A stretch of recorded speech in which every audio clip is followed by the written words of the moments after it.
بسم الله الرحمن الرحيم الحمد لله رب العالمين والصلاة والسلام على سيدنا محمد وعلى أهله وصحبه أجمعين أما بعد. Salam alaikum wa rahmatullahi wa barakatuh. Aujourd'hui, nous allons voir le cours numéro 15 de la Sira. Dans le cours numéro 14, nous avions parlé de la torture des musulmans qui se convertissaient à Makkah. Nous avons vu quelle stratégie les Quraysh employaient pour dissuader les gens de Makkah de se convertir. Mais ça ne fonctionnait pas toujours, et donc lorsque les gens se convertissaient, selon leur classe dans la société de Makkah, selon leur position sociale, ils étaient torturés plus ou moins sauvagement. Aujourd'hui, nous nous posons la question de quel a été le sort réservé au prophète Mohammed sallallahu alayhi wa sallam. A-t-il été victime de torture, de violences physiques? Sans nul doute, il a été victime de violences émotionnelles, intellectuelles, et les Quraysh ont dit tout ce qu'ils pouvaient pour lui nuire. Mais voyons voir s'il a été physiquement également torturé.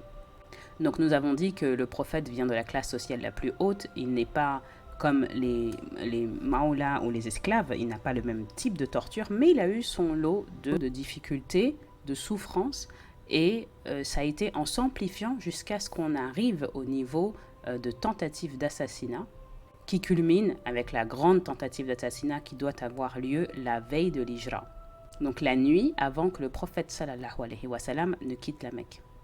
Nous avons un nombre de narrations qui nous montrent quelles ont été les difficultés physiques pour le prophète sallallahu alayhi wa sallam.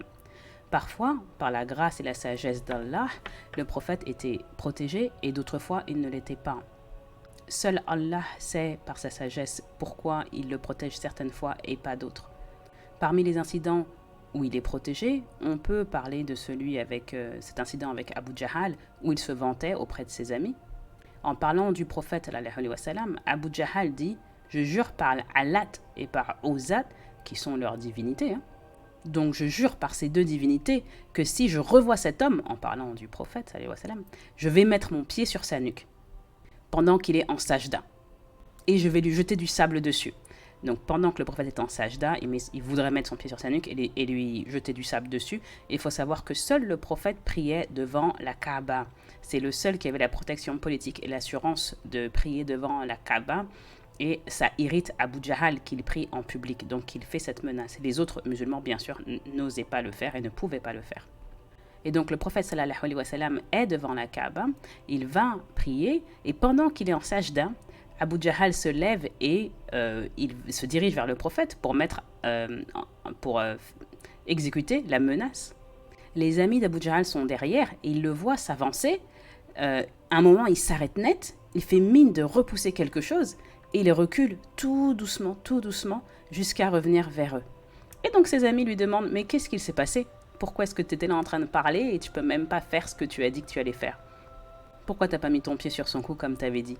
Et Abu Jahal dit « J'ai vu entre lui et moi un grand trou rempli de feu, et donc les flammes qui brûlaient à l'intérieur. Et j'ai vu des ailes qui s'agitaient au-dessus de ce feu. » Et quand le prophète sallallahu alayhi wa sallam finit sa prière, il dit à ses compagnons « S'il s'était avancé d'un pas de plus, les anges l'auraient déchiqueté en morceaux. » Et donc le prophète est sauvé et Abu Jahal ne peut pas mettre sa menace à exécution. Et à cause de cela, Allah Azza wa Jal révèle les derniers versets de la sourate Iqra. Donc Jibril apporte la première partie. Donc la première partie jusqu'à Kalla insana la yatqa. Et la deuxième partie, c'est la deuxième partie. Donc Jibril apporte la première partie jusqu'au ayat 8, inna ila rabbika ruj'a, et ensuite le ayat numéro 9, vous voyez qu'il y a une petite différence. Araita alladhi yanha. As-tu vu celui qui interdit abadan idha sallah à un serviteur d'Allah de célébrer la salat? Et donc ça vient, c'est la référence exactement dans le Coran avec cet incident avec Abu Jahal. Donc le serviteur, c'est le prophète Mohammed sallallahu alayhi wa sallam. Ensuite, Allah Azza wa Jal nous dit Araita in kana ala al-huda. Vois-tu s'il est sur la bonne voie ou s'il ordonne la piété? Vois-tu s'il dément et tourne le dos? Et juste à ce moment-là, c'est là où Abu Jahal fait demi-tour. Araita in kadhaba wa tawalla. Et c'est là qui dit, vois-tu s'il dément et tourne le dos. Ensuite, Allah Azawajal dit, ne sait-il pas vraiment que Allah voit? Alam yalam biana Allah yara. Et ensuite, la menace d'Allah arrive. Mais non, s'il ne cesse pas, nous le saisirons certes par le toupet d'un menteur et d'un pécheur.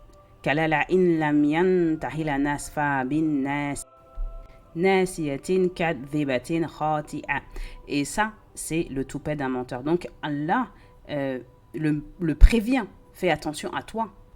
Nous appellerons les gardiens de l'enfer. Et donc, il lui dit à la fin de la sourate, dernier verset, non, ne lui obéis pas, mais prosterne-toi et rapproche-toi. Et donc, la référence de cette sourate, c'est exactement la référence d'Abu Jahal à la suite de cet incident. Donc, Allah Azawajal dit, non, ne lui obéis pas, mais prosterne-toi et rapproche-toi. Une petite explication pour les mots. Nasiyatin, c'est le toupet. Si vous allez voir chez les camélidés, vous savez qu'il y a cette partie frontale, l'avant du cerveau, si vous voulez. Et si vous saisissez l'animal par là-bas, vous le contrôlez complètement. Donc souvent, il y a cette référence, on va le saisir par le toupet. Et donc Allah Azawajal dit, on va le saisir par le toupet d'un menteur et d'un pécheur. Verset 16. Et ensuite, verset 17, Faliya da'u nadiya, c'est une référence au nadi des Quraysh. Donc Allah Azawajal dit, laisse-le appeler qui il veut. Le nadi, vous savez, c'est ce qui sert de parlement au Quraysh. C'est là une partie du haram, là où ils s'assoient et ils réunissent pour parler. Et Abu Jahal est en train de faire son discours et ses menaces là-bas, et alors qu'il est dans le nadi. Abu Talib avait sa chaise haute là-bas, c'est là-bas qu'il délibérait, qu'il traitait des questions importantes des Quraysh dans le nadi. Donc Allah Azawajal dit, laisse-le appeler qui il veut. Les gens auprès de qui il se vantait. Ensuite il dit, Sanada'u Zabaniya, nous aussi nous appellerons les gardiens de l'enfer. La référence à les gardiens de l'enfer, mes traductions, c'est nos anges spéciaux. Donc toi ne t'occupe pas de lui et fais ton sajda. Et lorsqu'on comprend le contexte, lorsqu'on connaît le contexte, donc l'histoire qui est derrière, la sourate Al-Iqra, elle prend tout son sens. Donc le prophète sallallahu alayhi wa sallam essaie de faire son sajda, Abu Jahal essaie de l'arrêter et Allah Azawajal révèle la deuxième partie. Dans un autre incident, nous avons une narration de Urwa ibn Zubayr. Lui n'est pas un sahabi parce qu'il est né juste après la mort du prophète sallallahu alayhi wa sallam. Mais c'est un fils de sahabi, son père, Zubayr ibn Awam, le cousin du prophète sallallahu alayhi wa sallam. Donc son père est le sahabi.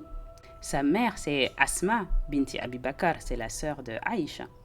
Donc la belle-sœur du prophète sallallahu alayhi wa sallam. Donc sa tante, c'est Aïcha.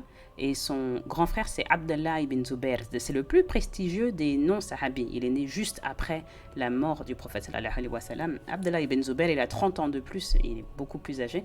Mais lui, né juste après la mort du prophète. Donc Urwa ibn Zubair n'est pas sahabi. Donc, dans cette narration, on a Urwa qui demande à Abdallah ibn al-As, un autre sahabiya très connu de la Mecque, il lui demande quelle est la pire des choses que tu as vues sur la torture des Quraysh envers le prophète sallallahu alayhi wa sallam lorsque vous étiez à Makkah. C'est Abdallah ibn al-As qui lui dit, une fois le prophète était en sajda, en train de prier, et j'ai vu Utba ibn Abi Mu'ayth, c'est un des pires ennemis à Makkah. C'est un des pires des Quraysh qui avait le pire des comportements. Nous avons dit plusieurs fois qu'il y a les ennemis du prophète, les ennemis de l'islam, et quand même il y a deux catégories. La ligne entre eux est assez fine, mais il y a quand même une différence. Certains avaient un caractère noble, et Allah Azawajal éventuellement les a guidés à l'islam. C'est le cas de Abu Sufyan par exemple. C'est le cas de Omar ibn al-Khattab tout simplement. Khalid ibn Walid aussi. Khalid ibn Walid était un gros opposant au prophète sallallahu alayhi wa sallam. Ils ont fait énormément de choses pour le fatiguer, pour contrecarrer ses plans, mais les coups ne descendaient pas en dessous de la ceinture, si vous voulez. Donc il ne voulait pas que le prophète prêche, il n'était pas d'accord avec son message, mais il ne faisait pas non plus tout pour l'avilir ou même pour le tuer. Ce qui n'est pas le cas des gens comme Abu Jahal, Abu Lahab, Uqba et bien d'autres qui, eux, étaient vraiment vils. Ils essayaient toutes les tactiques les pires, les plus inimaginables pour que le prophète sallallahu alayhi wa sallam arrête de prêcher et pour détourner les gens de la voie de l'islam. Donc dans ces deux catégories, il faut toujours bien faire la distinction. Ceux qui avaient une once de bonté en eux, ou en tout cas de noblesse, Allah Azza wa Jal les guide vers l'islam éventuellement.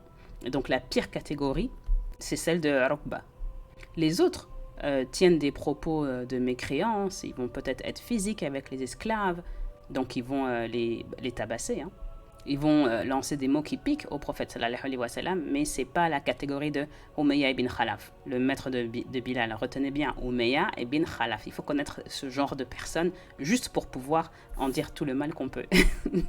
Ou il y a encore Al-Walid ibn Mughira, donc le plus grand poète de la Mecque, nous l'avons vu au cours dernier, celui qui est chez lui, qui fait des va-et-vient, qui cherche quel mensonge il peut attribuer au prophète. Comment est-ce qu'il peut l'appeler pour vraiment le dénigrer et pour dire que son message est un message de mensonge. A'udhu billah. Donc encore une fois, dans les opposants au prophète sallallahu alayhi wa sallam, on fait une distinction. Donc Abdallah ibn al-Has, il dit, un jour le prophète priait devant la Kaaba et Uqba s'approche derrière lui et enlève son thawb, son espèce de châle, et il essaie d'étrangler le prophète sallallahu alayhi wa sallam alors qu'il est en sajda. Donc le prophète essaie de se débattre. Personne parmi les Quraysh ne bouge, personne ne fait rien, personne ne réagit. Jusqu'à ce que quelqu'un aille prévenir Abu Bakr et on lui dit « Regarde, ton compagnon est en train de se faire maltraiter là-bas devant la Kaaba ». Abu Bakr court, il arrive derrière Uqba et lui donne des coups par derrière. Et Abu Bakr dit « Atakatuluna rajulun an yakuna rabbi Allah » Est-ce que tu es prêt à tuer quelqu'un juste parce qu'il dit mon rabbi, mon Seigneur est Allah? C'est pour ça que vous allez tuer quelqu'un? Et cette phrase, elle est dans la sourate Al-Ghafir. Allah Azza wa Jal reprend cette phrase et il dit exactement les mêmes paroles que Abu Bakr a prononcées. Et dans ce ayat, Allah fait directement référence à Abu Bakr comme un sahabi. Et donc le ayat dit quand il dit à son compagnon, quand il dit à son sahabi, à son compagnon, atakaluna rajulun an yakuna rabbi Allah. Donc Abu Bakr est celui qui est référencé indirectement 2 fois dans le Coran. Ça nous montre qu'il est vraiment à un autre niveau que les autres de la Sahaba.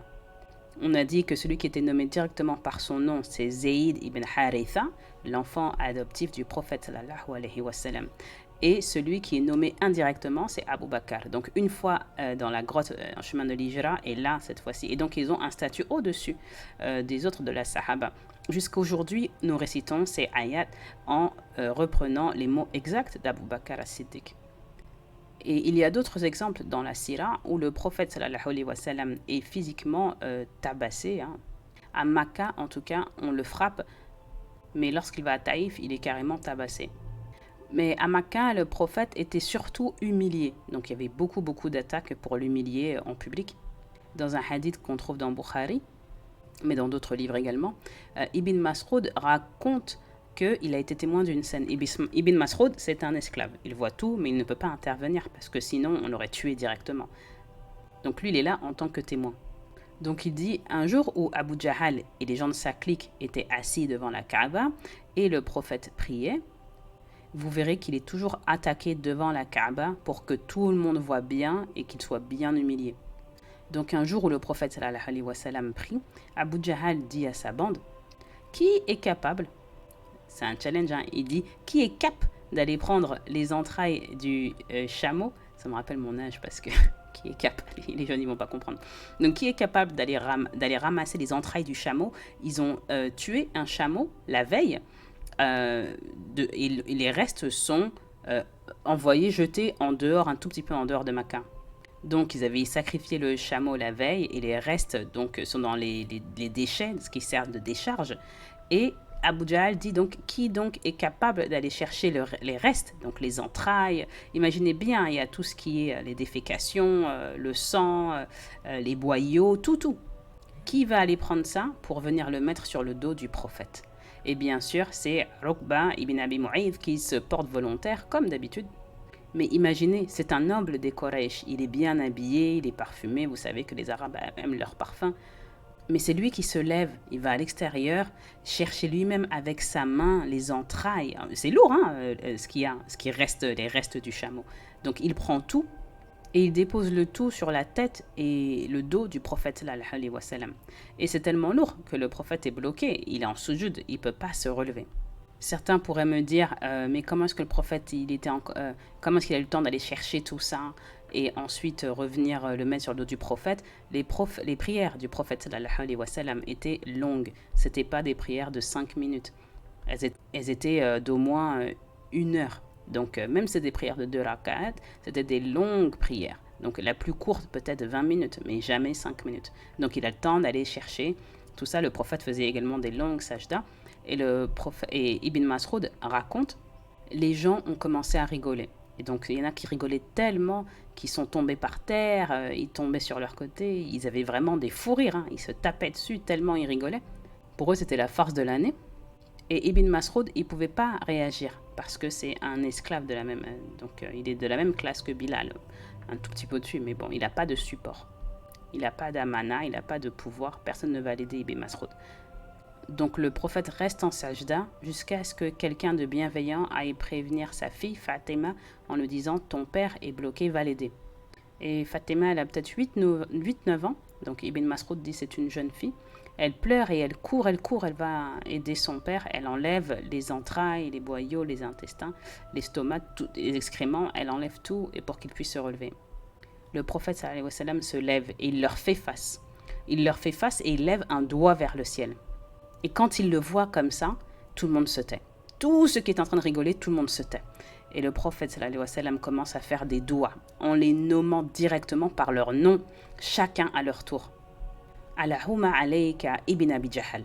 Allahumma alayka ibn Mu'adh ibn Abi Mu'ayth. Allahumma alayka Rukba ibn Abi Mu'ayth. Il les nomme un par un et il le fait 3 fois pour chacun, jusqu'à ce que tous deviennent super pâles. Ça nous dit 3 fois, quand vous faites une demande, 3 fois. Donc, ils sont au nombre de 7. Retenez bien parce qu'on a besoin pour la suite. Il y a Abu Jahal ibn Hisham, Rukba ibn Abi Mu'ayth, Shayba ibn Abiha, Shayba ibn Rabiha, Walid ibn Rukba, Umayya ibn Khalaf. Il y a un 7e, mais on n'a pas son nom. Ibn Mas'ud nous dit, par celui qui a envoyé Mohammed, Rasulullah, moi-même, j'ai vu de mes yeux les 7 mourir au premier combat, au premier engagement de la bataille de Badr. Ça veut dire qu'à la bataille de Badr, il n'y en a pas un seul qui n'a pas été nommé directement par le prophète sallallahu alayhi wa sallam lors de cet incident qui soit resté en vie. Ils sont tous morts. Allah ne les sauve pas, ils n'ont rien, aucune bonté en eux, leur cœur est complètement dur, il n'y avait aucun intérêt à les sauver cela. Ibn Mas'ud dit, de mes propres yeux, j'ai vu les 7 mourir à la bataille de Badr, nous verrons après la bataille de Badr, et j'ai vu leur corps traîner, jeté dans le puits, donc un des puits de Badr, où tous les opposants ont été enterrés, et refermés. Et dans un autre hadith de Ibn Hisham, on entend qu'une voisine de Fatima dit, tu sais, ils ont préparé des plans, on a entendu ils vont essayer d'assassiner ton père. Donc Fatima, elle court, elle va voir son père, elle lui dit, ah, ya Abi, j'ai entendu qu'ils font des plans, ils essaient de t'assassiner. Et le prophète sallallahu alayhi wa sallam dit, ne t'inquiète pas, Allah azza wa jal va prendre soin de moi. Et il lui dit, va me chercher un verre d'eau, il fait oudhu. Et quand il fait les invocations à Allah, ensuite il se lève, il va au masjid, dans le haram. Hein. Et ceux qui sont là pour le tuer, ils sont devant lui, ils sont armés, ils ont la main sur leur épée, ou au moins sur leurs armes, et ils sont paralysés, ils ne peuvent pas bouger. Le prophète sallallahu alayhi wa sallam rentre, et eux sont paralysés, ils ne peuvent pas bouger. Le prophète prend une poignée de sable et leur jette au visage, et il dit que ces visages soient maudits. Et ceux-là, on nous dit dans Ibn Hisham qu'ils sont morts également à la bataille de Badr. Bien sûr, c'est une aide qui est envoyée au prophète sallallahu alayhi wa sallam. C'est un événement qui arrive uniquement vers la fin de la période de Makkah. Hein. On va un peu plus vite pour que les incidents soient tous mis ensemble. Mais techniquement, nous sommes à l'ère 4 ou 5 de la da'wah. Et les plans d'assassinat du prophète, ils ont lieu vers l'année 8 ou 9 de la da'wah, lorsque la protection lui est retiré. En tout cas, il a beaucoup moins de protection que lorsqu'il y avait Abu Talib. On ne va pas citer tous les incidents parce qu'ils sont vraiment très nombreux, mais il faut se souvenir que le prophète sallallahu alayhi wa sallam a été torturé également, donc physiquement et émotionnellement. Et lorsque nous avons évoqué les tortures dans le cours précédent et dans ce cours-là, on peut se poser une question sur pourquoi ces tortures. Alors, nous, en tant que musulmans, nous sommes sûrs que le prophète sallallahu alayhi wa sallam est le meilleur des êtres humains. On sait que les gens qui le suivent sont les meilleurs après lui. Mais on peut se poser la question, quelle est la sagesse de laisser les musulmans persécutés? Pourquoi tout simplement ne pas les protéger dès le départ? Pourquoi rendre leur vie difficile? Pourquoi ne pas faire pour qu'ils puissent pratiquer en paix et sans être inquiétés? On aurait pu faire, ou Allah Azzawajal, peut-être, on peut se poser la question, hein, bon, en général on ne parle pas de si, mais il aurait été possible que on passe directement à la phase de Médine. Mais les autres prophètes, les autres Ummah ont été torturés. C'est pareil pour Isa ibn Maryam, c'est pareil pour Moussa et pour sa Ummah, ils ont été torturés. C'est pareil pour les chrétiens qui ont suivi Isa ibn Maryam. Et c'est une sunna d'Allah. Les rasouls n'ont pas une tâche facile. Nous avons vu les raisons il y a 2 cours précédents, mais pour rappeler à eux, aux rasouls, et à travers eux, pour nous rappeler également à nous que nous ne sommes pas créés pour vivre une vie de confort dans la dunya. Notre but n'est pas de vivre confortablement, sans soucis, sans préoccupation. Allah nous dit que c'est lui qui est khalaqal mauta et hayata. C'est Allah qui crée la vie et la mort, et c'est lui qui fait que nous vivons et nous pleurons et nous mourrons. La raison pour laquelle nous sommes créés, c'est pour l'akhira, pour bien sûr louer Allah, et pour l'akhira, pour la vie d'après, pas pour la vie d'ici-bas. Et donc, chaque être humain a des moments de joie et des moments de tristesse. Nous allons rire et nous allons pleurer. Ça nous rappelle que nous œuvrons ici-bas pour la vie d'après. Une autre des sagesses, bien sûr, c'est qu'il faut gagner le paradis. On doit gagner la miséricorde d'Allah pour pouvoir rentrer au paradis. Donc on doit démontrer qu'on puisse faire quelque chose pour gagner la miséricorde d'Allah. Le paradis, Jannah, est trop précieux pour qu'une vie de piété soit suffisante pour y accéder. C'est vraiment une récompense suprême. Mais en tout cas, on peut faire en sorte de gagner la miséricorde d'Allah, et chaque bonne action que nous faisons, Allah la démultiplie pour nous. Ceux qui nous donnera les bénédictions d'Allah et ceux qui nous donnera Jannah, le paradis. Donc c'est une sagesse d'Allah, subhanahu wa ta'ala, de tester les hommes, de voir quels sont ceux qui sont purs, quels sont ceux qui croient fermement en lui, et quels sont ceux qui méritent d'entrer au paradis. Donc ceux-là et les autres. C'est important de savoir pour lui quel homme n'est pas méritoire de ces bénédictions. Dans la sourate Al-Ankabut, Allah subhanahu wa ta'ala nous dit: est-ce que les hommes pensaient que nous les laisserions sans les tester? Vraiment, nous avons testé les peuples avant eux, et Allah fera le tri entre les vrais et les hypocrites. Dans la sourate Al-Baqarah, verset 214, Allah subhanahu wa ta'ala nous dit: est-ce que vous pensez que vous allez rentrer au paradis juste comme ça? Est-ce que vous pensez que le paradis vous sera donné gratuitement? Et donc, il continue en disant: Allah va vous mettre à l'épreuve. Dans un autre verset, il dit: Allah vous a dit ce qui a été fait au peuple avant vous. Ils ont été éprouvés par des difficultés, par la sécheresse, en tout cas, bon, ils ont été secoués jusqu'à ce qu'ils implorent quand viendra le secours d'Allah. Et véritablement, le secours d'Allah arrive. Ou traduit, l'aide d'Allah est proche. Nous avons parlé dans le cours précédent de Khabab et sa torture, et de sa maîtresse Ummi Aymar qui prenait des morceaux de feu, des morceaux de fer qui étaient dans le feu, qu'il avait travaillé, et il les mettait sur son dos. Et un jour, Khabab, il n'en peut plus, il est au bout du rouleau, et il va voir le prophète sallallahu alayhi wa sallam, et il lui dit: illa mata, jusqu'à ce quand on va devoir supporter cette torture? Et le prophète sallallahu alayhi wa sallam, qui était adossé à la Kaaba, se lève et s'avance pour montrer l'importance de ce qu'il va dire. Et il leur dit: les peuples avant vous, ceux qui étaient avant vous, ont été torturés plus que ça. On les a coupés en deux, on les a écartelés. Certains avaient des peines de fer qui séparaient leur peau de leur corps. Vous savez, on leur arrache la peau avec des peines de fer. Je ne sais pas si vous pouvez imaginer la torture des juifs, des yahoud ou des chrétiens. C'était vraiment quelque chose. Et le prophète sallallahu alayhi wa sallam dit: et malgré cette torture, ça ne les a pas détournés de l'appel d'Allah Azzawajal. Et vraiment, je jure par la personne qu'il m'a envoyé que Allah, il dit yuti' ma'ala, que ce problème va être résolu. On peut traduire peut-être par que Allah va parfaire cette religion. Donc ce problème sera résolu si parfaitement que viendra un jour où une bergère qui amène son troupeau de Hadraba de Hadraba à Sanna, c'est-à-dire 2 villes qui sont très éloignées, que cette bergère n'aura qu'à se préoccuper d'Allah et du loup qui puisse attaquer son troupeau. C'est pour montrer à quel point ils sont en sécurité.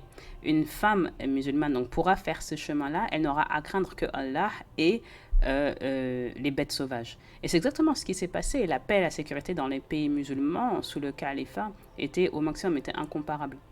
Et le prophète, lorsqu'il dit cela, sallallahu wa sallam, il a complètement confiance justement à ce que ce jour va arriver, qu'il n'y aura plus aucun problème pour la Oumma, qu'ils vont triompher.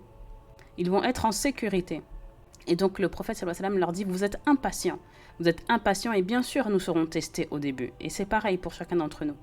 Vous pouvez avoir des moments très difficiles et vous dire, ah mais quand est-ce que ma vie va changer, si vous rentrez dans le dîn peut-être et que vous attendez peut-être que ça arrive du jour au lendemain. Et non, ça va prendre plusieurs années, peut-être ça dépend du degré où vous étiez auparavant. Allah Azza wa Jal nous prend un certain moment de notre vie. Alhamdulillah, pour certains d'entre nous, c'est à partir de notre naissance et on reste dans l'islam toute notre vie, Inch'Allah, parce qu'on ne sait pas, on ne sait jamais. C'est pour ça qu'on fait des doigts constamment pour ne jamais dévier. Mais pour certains, ça vient plus tard, ou certains sont convertis plus tard. Et donc l'histoire est individuelle et pour chacun, mais ces épreuves, nous les avons également. Nous les avons au début, nous les avons ensuite à chaque étape de notre vie.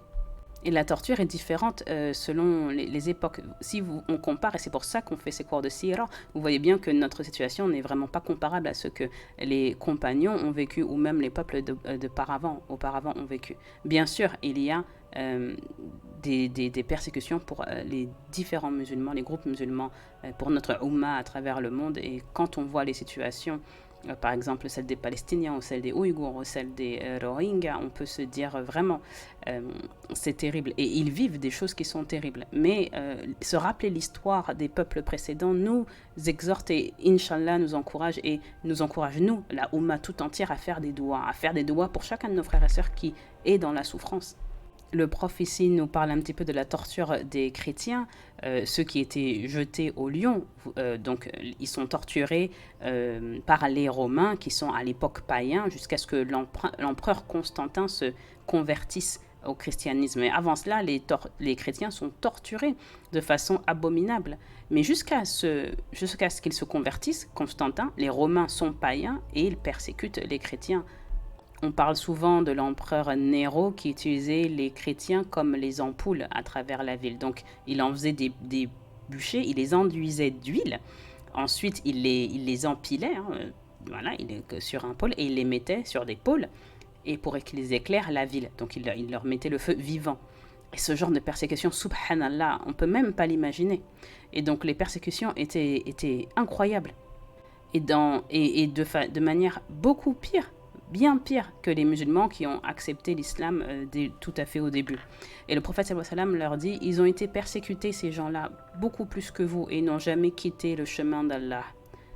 Eux aussi étaient des musulmans, ils étaient musulmans avant vous et ils ont été testés et vous aussi vous serez testés. Et bien sûr la bénédiction, la miséricorde d'Allah se gagne à travers ces tests, à travers ces difficultés. On se rappelle toujours ces versets de Inna ma'al usri yusra, inna ma'al usri yusra. À côté de la difficulté, il y a la facilité et l'emphase, la répétition 2 fois. C'est-à-dire qu'avec une difficulté viennent 2 facilités en arabe. Donc vous aurez la difficulté et ensuite vous serez satisfait, mais non pas satisfait, doublement satisfait. Donc la récompense qui vient après n'est pas donnée facilement. Mais la sagesse derrière cela, c'est que vous en retirez 2 fois plus de bénéfices. Pour une autre des sagesses, c'est que les peuples qui viennent après, lorsqu'ils voient que ceux qui étaient là avant ont été persécutés plus, on va se dire, ils ont été plus persécutés que nous, alors ils sont bien meilleurs que nous. Et un dernier point sur les difficultés que les musulmans doivent affronter, on voit, sans même un mot et sans même un ayat, on voit que par le comportement du prophète sallallahu alayhi wa sallam, de la sahaba, qu'ils sont bien meilleurs que nous. Leurs épreuves étaient inconcevablement plus difficiles. Ils les ont acceptées, ils ont réussi leurs tests avec brio. Ce n'est pas simplement de dire le kalimat radiyallahu anhum wa radu anhu. Allah les agrée et il l'agrée. C'est pas seulement ça. Ils prouvent par leur comportement également qu'ils sont les meilleurs des musulmans. Nous avons dit que dans la Sahaba, il y a des degrés différents selon que la Sahaba se convertit plus ou moins tôt. Ceux qui se convertissent à Makkah ont des degrés plus élevés que ceux qui sont convertis à Médine. Selon que tu te convertis plus tôt ou plus tard, tu as un degré qui est différent. Ceux qui se convertissent tout au début ont un degré bien supérieur à ceux qui se convertissent l'année 8 ou 9 de la dawa. Il y a des niveaux, il y a les sabikoun, il y a les awaloun, ils sont tous muhajiroun, il y a les ansar aussi. Donc d'abord il y a les sabikoun et les awaloun, ceux qui se sont convertis les premiers.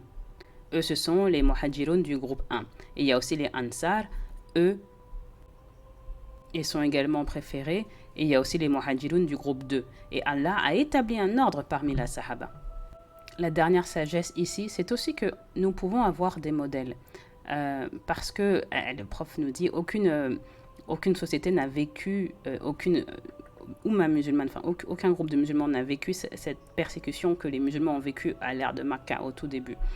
Et face à cela, nous pouvons être réconfortés, prendre du recul, avoir des exemples de la façon dont eux ont navigué les difficultés et nous aussi nous appuyer sur cela. Donc pour nous, c'est une forme de réconfort. Nous passons à un autre moment de la Sira qui est l'endroit d'établir ou déterminer l'endroit où ils peuvent se retrouver en sécurité. Donc une fois qu'ils sont entre 20 ou 30 musulmans à Makkah, le prophète sallallahu alayhi wa sallam a dû trouver un endroit où ils pouvaient se réunir. Beaucoup de musulmans étaient des musulmans secrets, surtout les esclaves. Secrets, en tout cas, oui, c'était un secret. Leurs familles peut-être étaient informées, mais pour très peu. Et surtout, leurs maîtres n'étaient pas informés. Avec les persécutions qu'il y avait, beaucoup se cachaient. Donc le prophète sallallahu alayhi wa sallam commence à chercher, à voir où est-ce qu'ils peuvent se regrouper en toute sécurité. Et le premier masjid, à ce moment, il n'y a pas de masjid. Le premier masjid, c'est Masjid Quba. Donc le premier masjid qui a été construit en islam, c'est Masjid Quba. Allah Azawajal nous dit Awalu bayti ussisa la taqwa. Le premier masjid qui a été construit sur la taqwa, sur la piété. Donc il n'y a pas de masjid à Makkah. Il y a la Kaaba, mais il y a des idoles autour, donc il n'y a pas de sanctuaire où se regrouper. Et le prophète sallallahu alayhi wa sallam choisit la maison de Al-Arqam, Al-Arqam ibn Abi Arqam. C'est son titre, on n'a pas son nom, c'est peut-être son surnom. Et c'est l'endroit où les musulmans peuvent se regrouper en sécurité. Et ils se regroupaient donc à Daru Arqam. Quand est-ce que cela commence? On n'est pas très sûr. Public. On reprend. Donc c'est à peu près 6 mois après qu'il ait fait son message en public. Et pourquoi le prophète choisit la maison de Al-Arqam? Il n'y a pas de livre de Sira qui nous dise exactement pourquoi. Donc il faut étudier, regarder un petit peu qui est exactement Al-Arqam, quelle est son histoire.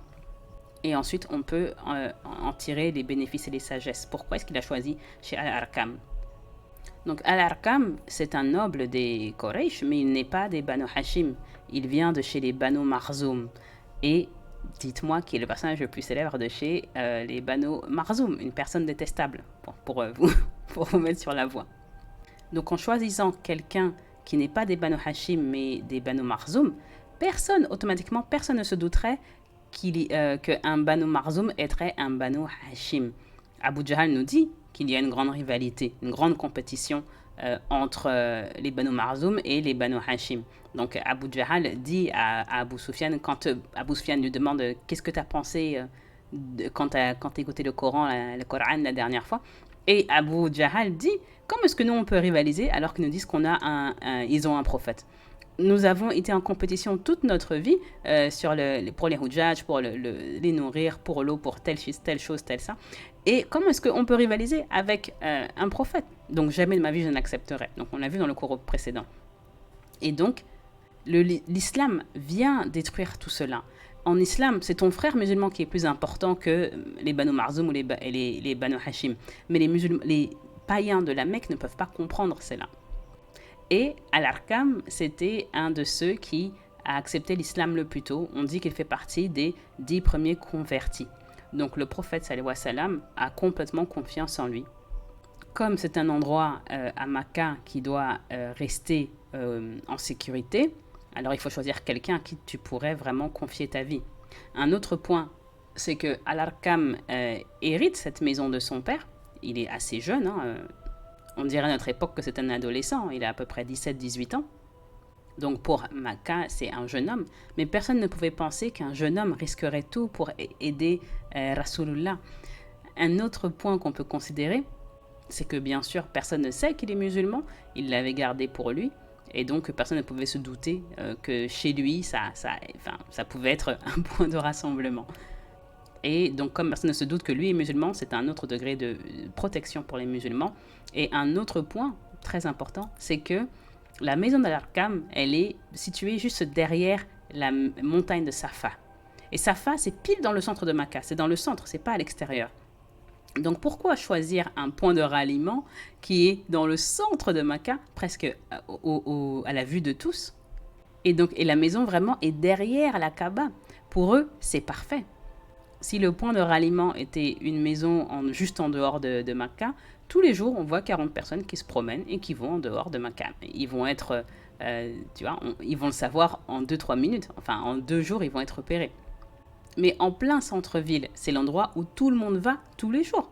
Ils vont au Nadi, ils vont au Souk, ils vont à côté. Donc, tout le monde socialise devant la Kaaba. Donc, c'est mieux de le faire naturellement là où il y a le plus de gens. C'est là où tu peux te fondre le mieux dans la masse. C'est le chemin le plus naturel. Donc, c'est sous le nez des Quraysh, mais personne n'en sait rien. Et la maison était juste avant d'entrer dans le haram. Il y a une petite allée et la maison se situe là-bas. Donc, si tu sors de cette allée, les gens ne savent pas vraiment d'où tu sors. Tu pourrais sortir du haram, personne n'en sait rien.